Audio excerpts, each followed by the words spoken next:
Good morning friends. मैं हूं आपका अपना विवेक इंडिया। आज मैं इंजीनियरिंग स्टूडेंट्स और बाकी स्टूडेंट्स जो अपनी पोस्ट ग्रेजुएशन और पीएचडी के लिए फ़ॉरेन में पढ़ना चाहते हैं और वो गेट एग्ज़ामिनेशन के थ्रू कैसे एडमिशन पा सकते हैं और किसी एग्ज़ामिनेशन के थ्रू कैसे फ़ॉरेन रेप्यूटेड यूनिवर्सिटीज़ में पढ़ सकते हैं, उनके बारे में आज हम डिस्कस करेंगे। तो चलिए वीडियो शुरू करते हैं। मैं हूँ आपका अपना विवेक इंडिया। इस वीडियो की शुरुआत हम एक कोट के साथ करते हैं। With the new day comes new strength and new thoughts. प्रत्येक नए दिन के साथ नई ताकतें और नए विचार आते हैं।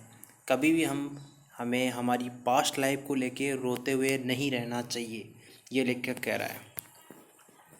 जैसे मैंने अभी आपको वीडियो की शुरुआत में बताया था कि हम गेट एग्ज़ामिनेशन के थ्रू और किसी एग्ज़ामिनेशन के थ्रू कैसे फ़ॉरेन स्टडीज़ में एमएस के लिए अप्लाई कर सकते हैं। तो पहले अपन देखते हैं बेनिफिट्स ऑफ गेट एग्ज़ामिनेशन, कि गेट एग्ज़ामिनेशन के क्या क्या फ़ायदे हैं। अपन एमई एमटेक एमएससी कर सकते हैं गेट के बाद, और इनमें एमई एमटेक और एमएससी में स्टूडेंट्स इन एमई या एमटेक मतलब छात्रवृत्ति मिल सकती है। अपन पीएसयू में जॉब के लिए जा सकते हैं। बड़ी बड़ी रेप्यूटेड कंपनीज होती है, वो भी गेट के स्कोर को वैलिड करती है। रिसर्च इंस्टीट्यूट में जा सकते हैं, बीएआरसी रिक्वायरमेंट में जा सकते हैं, और प्रोफेसर भी बन सकते हैं, लेक्चरर भी बन सकते हैं एमटेक करने के बाद। अब अपन इस पूरे वीडियो में जो टॉपिक डिस्कस करने वाले हैं वो है foreign study through GATE exam. तो चलिए अब देखते हैं foreign study through GATE exam MS.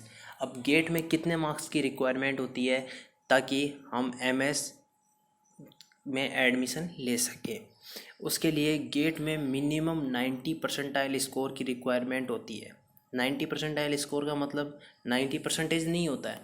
90 percentile score का मतलब होता है कि 1.5 लाख अगर स्टूडेंट आपकी स्ट्रीम के अंदर पेपर दे रहे हैं तो आपकी रैंक 15,000 अंडर 15,000 आनी चाहिए।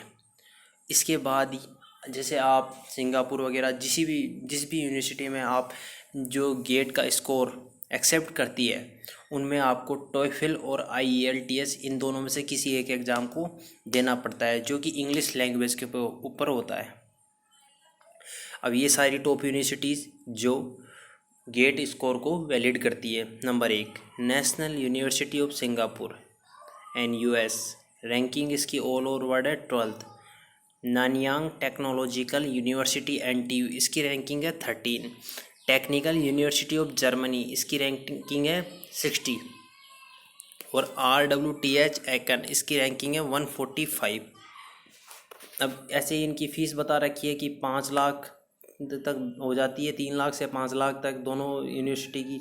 जर्मनी में पढ़ने का एक फ़ायदा है, जर्मनी इकलौती ऐसी कंट्री है जहाँ एजुकेशन की मोस्ट ऑफ द स्टेट्स मतलब अधिकतर राज्यों में, वहाँ पे जर्मनी के अधिकतर राज्यों में कोई कॉस्ट नहीं लगती, चाहे वो बंदा यूरोपियन हो चाहे वो बंदा यूरोपियन नहीं हो।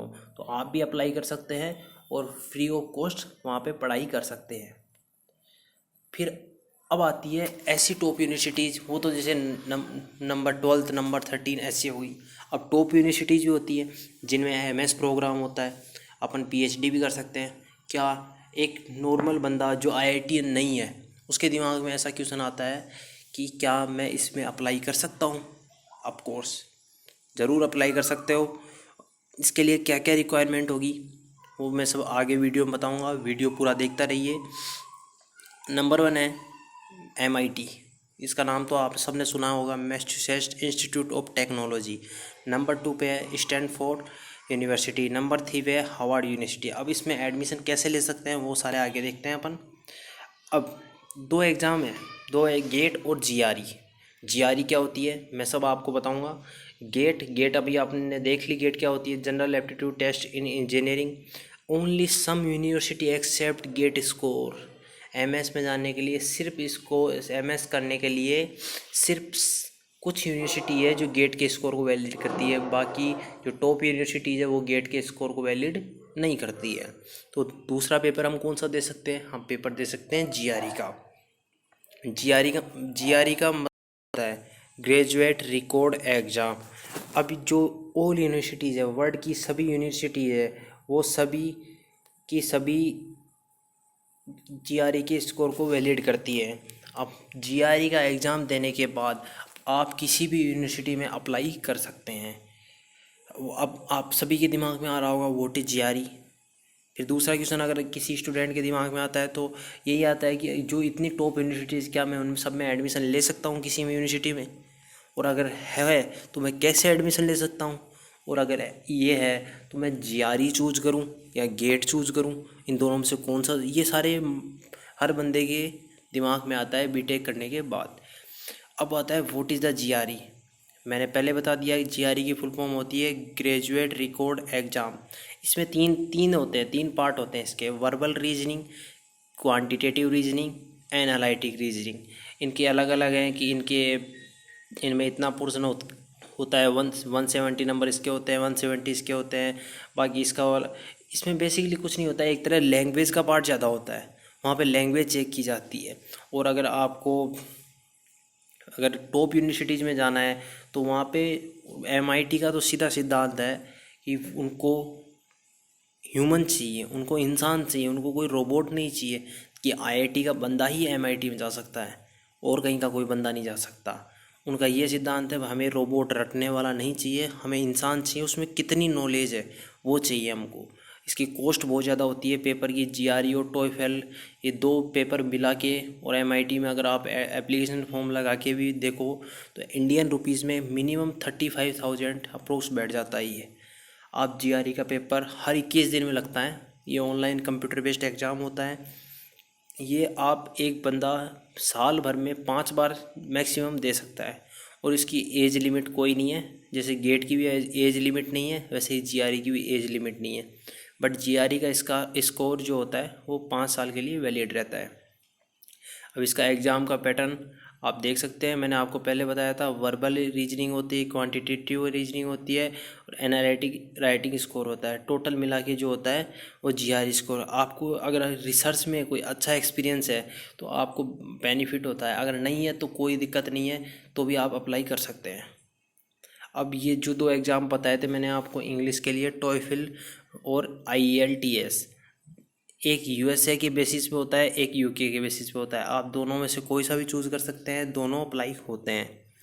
दोनों में रीडिंग, लिसनिंग, स्पीकिंग और राइटिंग का टेस्ट लेते हैं। आपको ऑनलाइन टीचर आ जाएगा और वो आपको बोलेगा, फिर पूछेगा, फिर आपको पढ़ने के लिए बोलेगा, आप कैसे उसमें जीआरई एग्ज़ाम अगर दे रहे हो तो ये ज़रूर ध्यान रखना कि फ्लुएंट इंग्लिश होनी चाहिए। इंग्लिश ऐसे नहीं होनी चाहिए कि आप अटक रहे हो, सुनने में भी दिक्कत आ रही है, समझने में दिक्कत आ रही है। फ्लुएंट होनी चाहिए बिल्कुल, कि अगर कोई पूछ रहा है तो हाथ आंसर। अब लास्ट में अपन करते हैं गेट वर्सेस जीआरई का कंपैरिजन। गेट और जीआरई में एक चीज़ है में कि एज लिमिट नहीं होती है, कितने साल तक आपको जितनी मर्जी आप दे सकते हो। और अब गेट का क्या फ़ायदा है, गेट में आप इंडिया में जो रेप्यूटेड यूनिवर्सिटीज़ है जो गेट के स्कोर को वैलिड करती है उनमें आप ज्वाइन कर सकते हो। मल्टीनेशनल कंपनीज है उनको ज्वाइन कर सकते हो। आप गेट के थ्रू डायरेक्ट पीएसयू उनमें जॉब के लिए अप्लाई कर सकते हो। और पीएसयू एक तरह से गवर्नमेंट जॉब ही होती है, क्योंकि 51% शेयर जो होते हैं पीएसयू के गवर्नमेंट के अंडर होते हैं। अब गेट होता है जो मोर कम्पिटिटिव होता है, बट जीआरई लेस कम्पिटिटिव होता है। गेट का फॉर्म बहुत ज़्यादा बंदे भरते हैं, बट जीआरई का इनका फॉर्म बहुत कम बंदे भरते हैं। परंतु यह जो जीआरई का पेपर भरते हैं वो अलग अलग फॉरेन के बंदे भरते हैं, कई जगह इंग्लिश लैंग्वेज भी होती है, तो इस हिसाब से ये जीआरई का कंपटीशन टफ हो जाता है, ये ज़रूर ध्यान रखना। गेट की जॉब होती है वो आपको इंडिया में मिलेगी मैक्सिमम टाइम, और कुछ केसेस में आप जैसे अगर सिंगापुर वगैरह पढ़ने जाते हो गेट स्कोर के वैलिड पे तो आप ग्लोबल जॉब पा सकते हो, लेकिन चांस बहुत कम रहता है। परंतु अगर जीआरई का पेपर क्लियर करके जाते हो तो ग्लोबल लेवल जॉब अपॉर्चुनिटी रहती है आपके पास। गेट स्कोर 3 साल के लिए वैलिड होता है और जीआरई 5 साल के लिए। अब कॉस्ट ऑफ एजुकेशन जो पड़ती है वो 10 लाख के अंडर आ जाती है, और उसमें भी लोन वगैरह हो जाता है। और जर्मनी में से पढ़ते हो तो आपको एजुकेशन इस फ्री हो जाती है। और अगर आप जीआरई क्लियर करके आप जाते हो एमएस करने फॉरेन यूएसए वगैरह, तो मिनिमम 30 to 45 लाख इसके पढ़ाई के लग जाते हैं, बाकी रहना खाना खर्चा अलग। अब गेट में fluent English not required, but GRE में फ्लुएंट इंग्लिश रिक्वायर्ड होती है। तो कैसा लगा दोस्तों आपको मेरा वीडियो? अगर अच्छा लगा तो लाइक शेयर एंड सपोर्ट कीजिएगा, अगर नहीं लगा तो डिसलाइक कीजिएगा, और डिसलाइक क्यों किया ये ज़रूर कमेंट बॉक्स में बताइएगा।